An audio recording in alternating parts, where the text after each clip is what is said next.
I just read How Not to Age, and now I am, whoops, it's upside down. I just woke up. So maybe you're like me and you just read Dr. Michael Greger's newest book, How Not to Age. And it's overwhelming with information, and you're like, I just want to make some meals with the foods that this book says I should use. Well, stick around, because that's what we're doing today. Greetings and welcome to, or welcome back to PB with Jay. I am Jeremy, and here on the channel we focus on all things whole food, plant-based goodness. And like I said, recently I picked up this book, I read through it, I just made another video where I went through some of my top favorite facts and tidbits from it.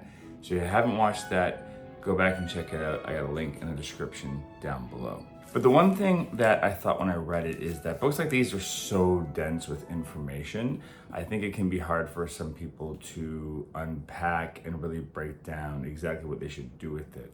So what I thought I would do is take you with me on a day full of eating where I use food, and when I mean foods, I mean ingredients that this book praises for how they optimize our health in different ways. So the benefits in these meals include the following things.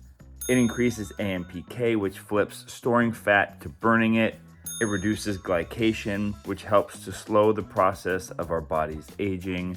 It contains spermidine, which breaks down the waste inside cells and recycles cellular components. It fights cellular sustenance, which is stem cell exhaustion and chronic inflammation. It boosts autophagy, which breaks down and destroys your old and damaged and abnormal protein cells. They're anti-inflammatory, which reduces the risk of heart disease, obesity, inflammatory bowel diseases, arthritis, Alzheimer's, and a lot more. They boost your epigenetics, which is cellular rejuvenation. It decreases your FGF1, which is the gene that accelerates aging. They reduce oxidative stress, which reduces the risk of infections. They boost sirtuins, which helps to quiet down your bad genes. And they lengthen your telomeres, which keeps DNA from fusing with other chromosomes. This is essentially your life clock. We're gonna do breakfast. We're gonna do lunch. We're gonna do dinner. And if I have any snacks along the way and a dessert, I'll let you know what I do for those as well. Before we get into meals, I'd like to say hello to some of the people who said hello to us in the comments down below. New mom Olivia from Portland, Oregon. Rachel from the beautiful islands of the Bahamas. Smidge Cat from the United Kingdom. Christine from the central coast of California. Jennifer from Groningen in the Netherlands. Pauline from Perth in Western Australia. Grandma Cindy from Maine. Anna from London, England. Wendy from Toledo, Oregon. Marilyn from Mojave. Elise from Queens, New York, Karen from San Mateo, California, and Julie from Farnham, Quebec. If you'd like to start out here on the channel, let us know in the comments below who you are, where you're watching from, and let us know what you eat to maximize and optimize your health for longevity. Another way to get a bump up on that shout out list is to join us over in our mighty network for the price of a crappy cup of coffee a month. There you get access to these videos early, as well as access to a members only community, which is, it's the best on the internet. If you're looking for a support system and like-minded individuals, look no further for your PB with J 2.0 experience. All right, let's spend the day eating good stuff that this book tells us to. So before I even start the eating process of today, I'm gonna do something else the book talks about, which is just, moving around and being active. So we're gonna take Rufus for a walk. And then when we come back, I'm gonna do one of my favorite YouTube video workouts, which today is going to be yoga, likely, because yesterday I did a big, strong, muscle-y workout. And I'm not gonna have it today, but one thing I will do on days like that is I will, after the workout, I'll have some kind of a protein powder. And the protein powders that I really like are from a Canadian company, Based. The other brand that I like, which is a sister company or brother, I don't know how the company names things work. Anyway, I also like Lean Fit. This is I've been using for years before I even partnered with them. And if you want access to either of these, you can get so at a discount in the link down below. What I like about both of these is that they are smooth, they aren't full of junk and filler, and they're a Canadian product. They ship globally, so don't worry about that. And especially the base brand is a woman-led company, which I think is really, really awesome in this space. So if you were looking to up your protein, I did a video about the protein chapter of How Not to Age a little while back that I'll link in the description down below. If you are trying to build up your muscle and you want to add a little bit of a boost, this isn't a bad way to do it. While I'm doing my workout, I'm going to put my Instant Pot to work and have it make breakfast for me. So I'm going to be making something that I typically eat a couple times a week, honestly, is a Superfood Oatmeal. What I love about doing it in the Instant Pot is that it cooks while I am just doing other things, and it does it perfectly every single time, as long as you get the ratio right, which is just double the amount of liquid to rolled oats. If you're using steel cut oats, then you triple the amount of liquid. So for example, a serving for me is a half a cup of oats and a cup of liquid, which is like a mix of plant milk and water. If I'm using steel cut oats, I use the same amount of water, but a third a cup of steel cut oats. And to this today, I'm going to add a little bit of turmeric to get all the benefits of that, as well as some cinnamon for additional flavor. And I'm also gonna mix in some flax because of all of its benefits. And also it just adds a nice little binding element to the oatmeal. Not that the oatmeal needs it, but I don't know, I put flax in. There's no bad reason to put flax in stuff. And then we're gonna cook that in that while that's going. As soon as it's done, I'm gonna throw in some goji berries because they're a bit firm and hard when I get them from the bulk store, but they're gonna soften up real quick in the residual heat of the oatmeal. Then I'm gonna mix in some wheat germ, which is something I've only been doing since I've read How Not to Age because of all the benefits it talks about. I'm gonna lightly roast some pecans to put on top, as well as some hemp seeds. And then I'm gonna throw in some more fruit, some apple. I'm gonna throw in some frozen berries, a banana, and this is a awesome, great superfood breakfast that is easy to make, and you can customize to your liking with different nuts. If you want to put dried fruit in here, you could. You could put whatever seasonal fruit you have or fruit that you have on hand, frozen as well. The benefit to the frozen fruit is that it cools down the oatmeal as well.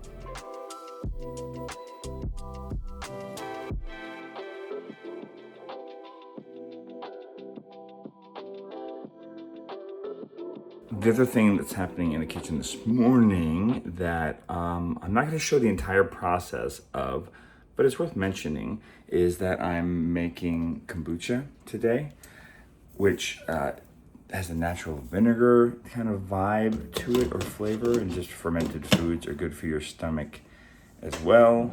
And I'm also making sourdough bread from whole grain flour, and it's literally just water, whole grains, the smallest amount of salt, and the starter, which is completely made from whole grain as well.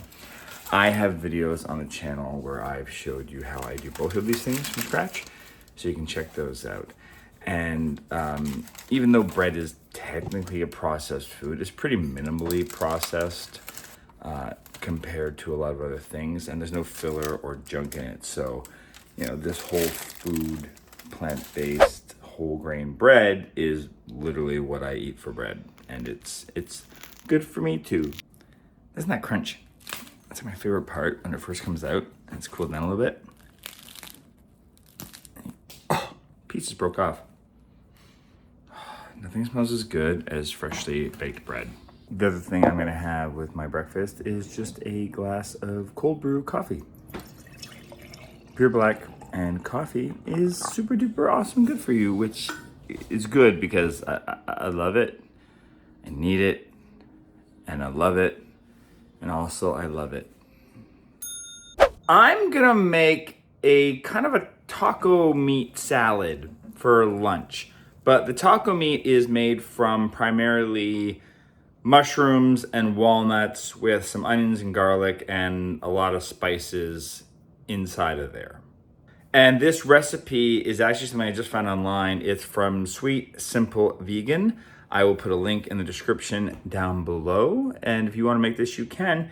And I'm not even really doing any modifications because there's no oil or anything inside of it. So what I'm gonna do is I'm going to get this ready. It's really simple. I soaked some walnuts in some warm water and let those sit before I went for my walk. And they're ready now. So what I'm gonna do is I'm gonna cut up this onion.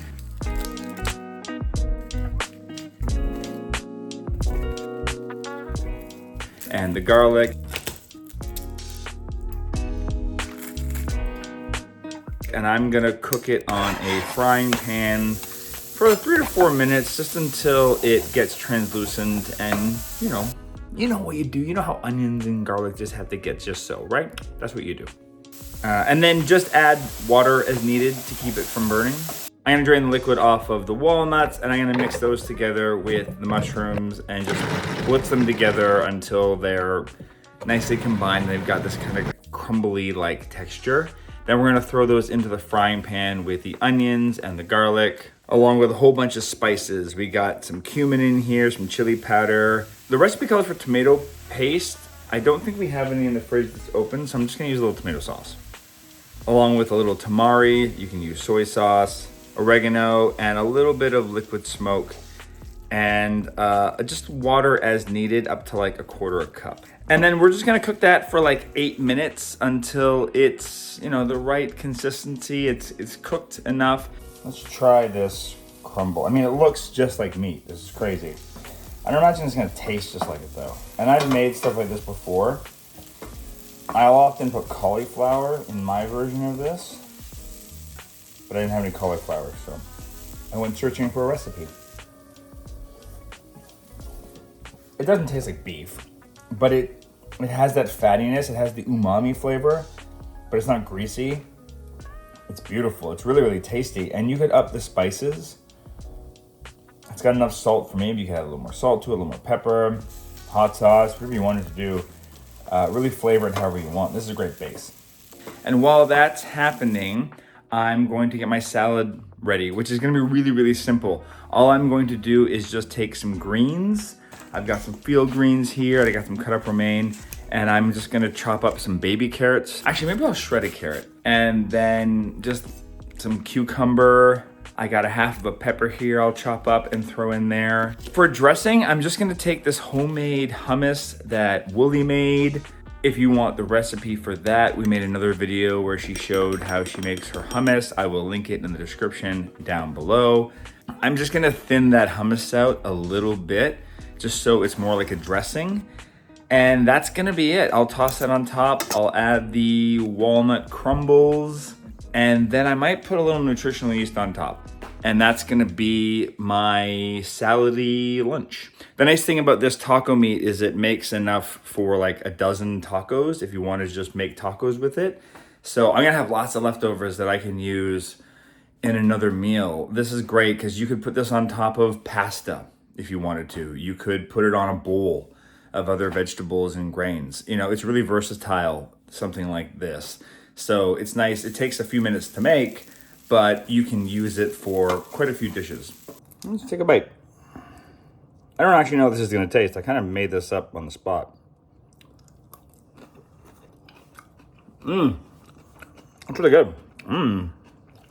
So to round this out, I'm gonna slice a hunk of that sourdough I made earlier and just have it with a little bit of balsamic vinegar to dip it in, and a green tea to boost my energy for the rest of the afternoon. Oopsie. So for our dinner, I'm gonna make a really quick, kind of a pad thai type meal. What's great about this is it's a typical stir fry, and what I love about stir fries is they come together quick, and you can basically use whatever vegetables you have on hand. So we're throwing in some carrots, mushrooms, bok choy, cabbage, peppers, and I got some canned mini corn that I'll throw in later on. What I like to do when I have a meal like this is I try to go with different colors, and that lets me know that I have lots of different kind of nutrients in my vegetables. The only thing we don't have here is, I would have loved to have a red pepper, but we only had orange, so we're doubling up on the orange, the carrots, and the peppers. The sauce is really, really simple. It's made up of water, lime juice, tamari sauce. You could also use soy sauce, maple syrup, tomato paste, rice vinegar, and I put a little bit of chili garlic sauce in, which has a little bit of oil in it, but it's also gonna give it a little bit of a pop. Here's a hot tip. When you boil your water, once it's going, turn it off and throw the rice noodles in, and then just let them sit for like 5 to 8 minutes until they're mostly cooked. We're just gonna cut some tofu into rectangles, and I'm gonna air fry that for 10 minutes or so until it's got a bit of a firm skin on the outside of it. We're gonna put those vegetables into the wok, and once they're going, they don't need to go long. You just want to get them until they're just like, I don't know, al dente. You want them to still a little bit firm. Then we're going to toss in a little bit of the sauce, stir it around, toss in the noodles,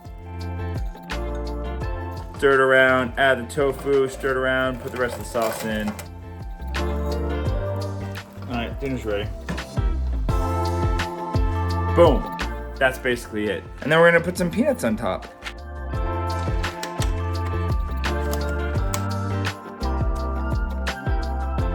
And for a dessert tonight, I decided to try to make something just on the top of my head for the Ninja Creamy. So I didn't tape this, but what I've done is I blended together a half a cup of okara. Okara is kind of the refuge of when you make tofu.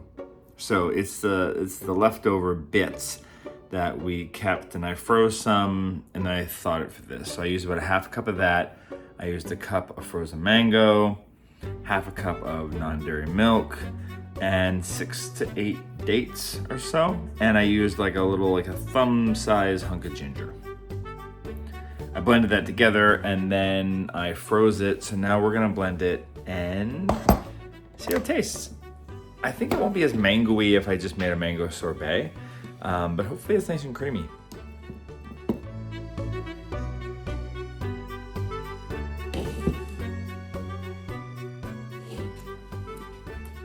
Whoa, the ginger's really nice. I could use a little more mango in here, I think. This is a good first pass of a recipe. I like it. Let me know if you enjoyed this video of kind of a what I eat following the protocols of how not to age.